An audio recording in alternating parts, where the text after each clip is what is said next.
नमस्कार दोस्तों, धर्म रहस्य चैनल पर आपका एक बार फिर से स्वागत है। पिछली बार हमने 12 ज्योतिर्लिंगों की पौराणिक और तांत्रिक कथाओं में जाना था कि अघोरा को कुछ समझ में नहीं आया। जब वह शमशान में बैठकर जाप करने लगा, तभी वहां एक बैल प्रकट हो गया था। वह बैल उसे मारने के लिए तेजी से दौड़ा।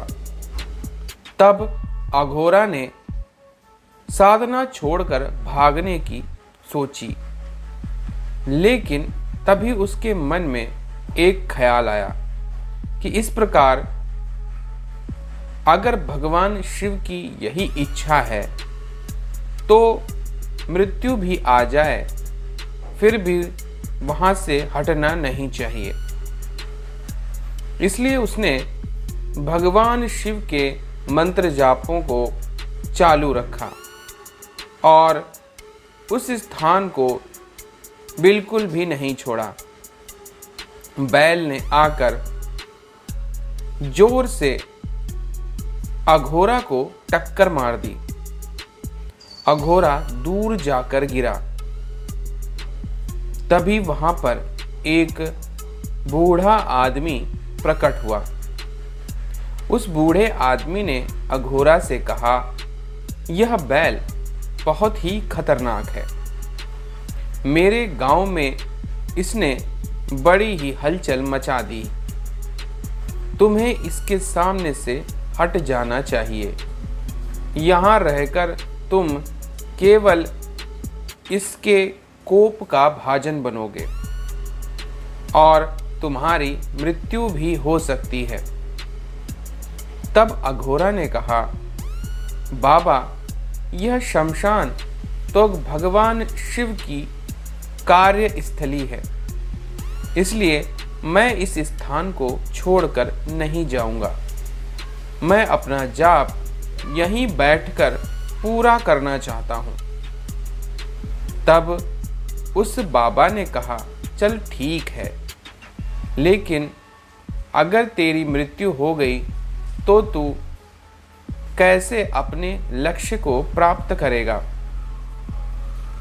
तब अघोरा ने कहा, अगर भगवान शिव की यही इच्छा हुई तो कोई समस्या नहीं है, पर मैं अपना जाप नहीं छोड़ने वाला। और अघोरा उसी स्थान पर एक बार फिर से जाकर बैठ गया। गुस्से से दौड़ता हुआ बैल चारों तरफ अपनी ऊर्जा दिखा रहा था। वह अपने क्रोध से चारों लोगों को या उस स्थान के सभी पशु पक्षी पेड़ पौधों सभी को डरा रहा था। उसका सामर्थ्य बहुत अधिक था। 10 व्यक्ति भी उसे पकड़कर रोक नहीं सकते थे। इतना अधिक हष्ट-पुष्ट और बलवान वह बैल था। बीच मार्ग में अघोरा को साधना करते देखकर एक बार फिर से वह बैल बड़ी ही तेजी के साथ अघोरा की ओर लपका। अघोरा ने उसे देख लिया, लेकिन अपने मंत्र जाप को नहीं छोड़ा। एक बार फिर से बैल ने उसे जोरदार टक्कर मारी। अघोरा के शरीर से खून निकलने लगा। अघोरा दूर जाकर गिरा, लेकिन फिर से वह उठकर आया और अपने उसी स्थान पर घायल शरीर के साथ बैठकर जाप करने लगा। इसके बाद एक बार फिर से वह बैल गुस्से से भरकर अघोरा की ओर तेजी से दौड़ता हुआ आया। अघोरा भगवान शिव के मंत्रों को जोर जोर से पढ़ने लगा, क्योंकि वह जानता था अब की बार शायद यह उसकी आखिरी टक्कर होगी, क्योंकि इतना अधिक शक्तिशाली बैल अगर अपने जोर से मुझे हमला कर यहीं पर दबा दे तो मैं मृत्यु को प्राप्त हो जाऊंगा, या फिर अगर इसके सींग मेरे शरीर में घुस गए तो भी मैं मारा जाऊंगा। लेकिन मैं भगवान शिव की प्रार्थना और पूजा नहीं छोड़ सकता। मुझे मालूम है मैंने ब्रह्म हत्याएं की थी और उनके पाप से मैं मुक्ति प्राप्त कर चुका हूँ, किंतु भगवान शिव की इस लंबी यात्रा में अभी तक मैंने उन परमेश्वर के दर्शन नहीं किए। अब जब तक उन्हें प्राप्त नहीं कर लेता मेरा जीवन संपूर्ण नहीं हो सकता। अगर उनका नाम लेते हुए मुझे मृत्यु भी आ जाए तो भी क्या बात। ऐसी मृत्यु तो भाग्यशाली लोगों को मिलती है। यही सोचते हुए एक बार फिर से अघोरा उसी स्थान पर बैठकर दृढ़ता पूर्वक बैल के सामने आ डटा था। बैल एक बार फिर से गुस्से से फुंकारता हुआ अघोरा की ओर लपका। अब की बार उसने अघोरा के छाती में अपने सींग घुसा दिए। उन सींगों के कारण उसकी त्वचा फट चुकी थी। सींग शरीर के अंदर घुस चुके थे। अब अघोरा ने यह बात समझ ली थी कि उसका अंतिम समय आ चुका है, लेकिन उस दौरान भी उसने मंत्र जाप नहीं छोड़ा और इसी के साथ अघोरा बेहोश हो गया। जब अघोरा को होश आया तो उसने सामने बैल को खड़ा पाया। बैल कहने लगा, तुम्हारी जैसी भक्ति मैंने आज तक नहीं देखी। मेरे सींगों से भी तुम नहीं डरे। तुम कितने अधिक सामर्थ्यवान हो, कितनी अधिक दृढ़ प्रतिज्ञा लिए हुए बैठे हो। कौन हो तुम? अपने बारे में बताओ। तब अघोरा ने कहा, आप कौन हैं जो मनुष्य की बोली में बोल सकते हैं? मैं समझ गया आप कोई साधारण बैल नहीं हैं।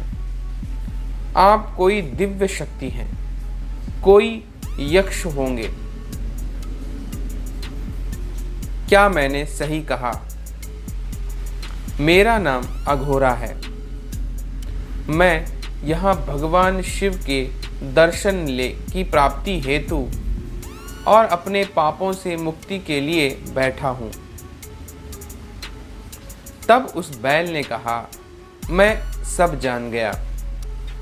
मुझे तुम्हारा भूत स्पष्ट दिखाई देता है।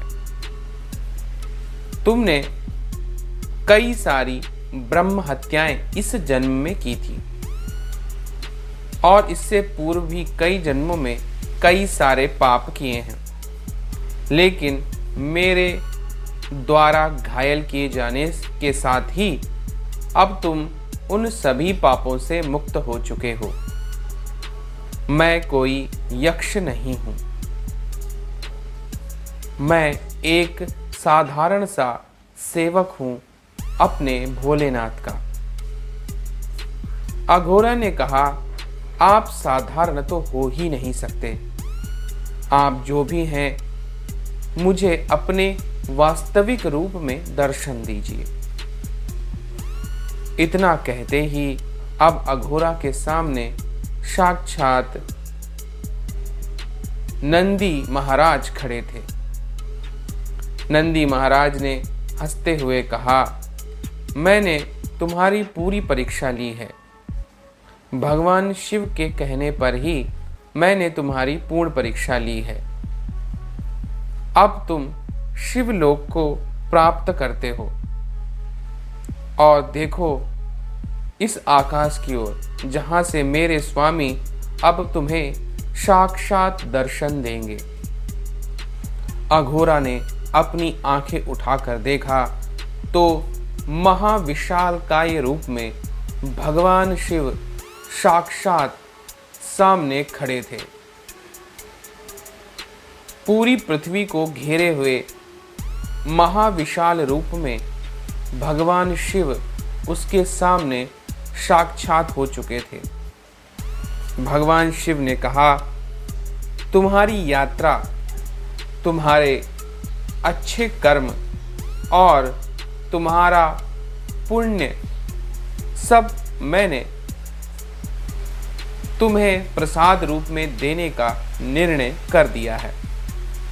अब तुम मेरे साथ मेरे ही लोक में निवास करोगे। पृथ्वी पर भी अघोर पद्धति से बहुत सारे लोग पूजा और पाठ किया करेंगे और उन्हें सिद्धियां भी अवश्य ही प्राप्त होंगी। लेकिन जो भी अघोरी मेरी साधना किसी बुरे कर्म के लिए करेगा, उसकी मुक्ति नहीं होगी। सिर्फ सद्कर्म करने वाले को ही मैं सिद्धि प्रदान करूंगा और सभी अघोरियों को मेरा लोक प्राप्त होगा।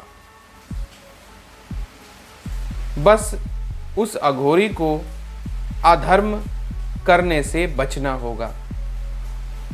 मैं तुझे स्वयं में लीन करता हूँ और आशीर्वाद देता हूँ कि इस पृथ्वी पर जो भी व्यक्ति अघोरी बनकर अच्छे कर्म करेगा, वह साक्षात मेरे लोक में निवास करेगा और उसे सभी प्रकार की सिद्धियां प्राप्त होंगी। इस प्रकार भगवान शिव ने अघोरा को स्वयं में स्थान दिया और जीवन से मुक्त कर दिया। इस प्रकार यह कथा यहीं पर समाप्त होती है और अघोरा ने न सिर्फ अपने पापों से मुक्ति प्राप्त की, बल्कि भगवान शिव के लोक को भी प्राप्त किया। अगर यह कथा आपको पसंद आई है तो लाइक करें, शेयर करें, सब्सक्राइब करें चैनल को। आपका दिन मंगलमय हो। धन्यवाद।